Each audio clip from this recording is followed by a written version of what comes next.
Harper was a color-loving graphic designer who lived for whimsy and bold typefaces. Every Saturday morning, she visited the farmer's market not just for the produce, but for the stories, the faces behind the berries, the banter near the bread stand. One sunny July morning, she arrived at the market with her straw bag in hand and a smile that could light up the cloudiest of days.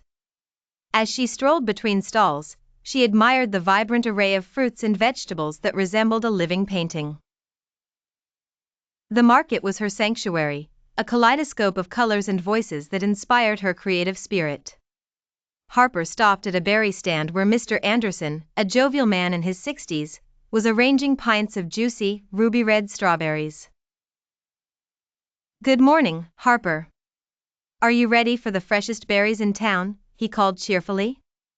"Always, Mr. Anderson," she replied, picking a pint and savoring the scent of summer. "You know, they're not just berries. They're like tiny art pieces from nature." He chuckled, "You've got an artist's eye, that's for sure. You should paint them someday." As she was paying, someone bumped into her softly, causing her to drop one of the strawberries. She turned to see a young man with tousled brown hair and kind eyes looking apologetic. "Oops, so sorry. I didn't mean to," he started, bending down to pick up the forlorn berry. Harper found herself laughing. "No worries. These things happen at the market circus." She took the strawberry from his hand, his touch lingering for just a moment. "I'm Liam," he said, standing up and gesturing towards the bakery stand. "You should try the sourdough, it's incredible."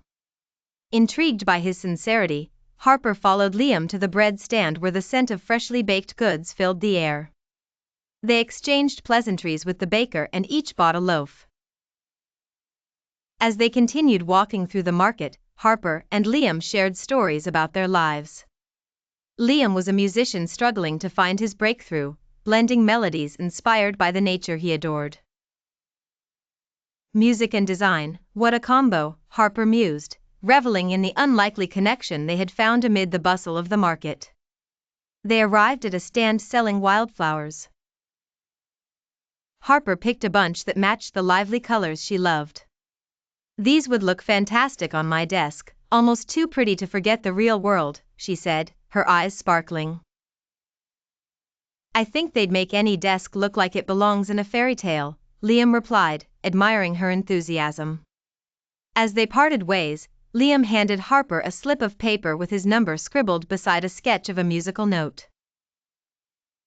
"In case you need some background music for your paintings," he joked. Harper tucked the paper into her bag, already looking forward to the melodies that might be the backdrop to her colorful designs. For Harper, the market had always been a place of inspiration. But that morning, amid the strawberries and sourdough, she'd found something more, an unexpected melody, perhaps the beginning of a masterpiece composed in the aisles of produce and laughter.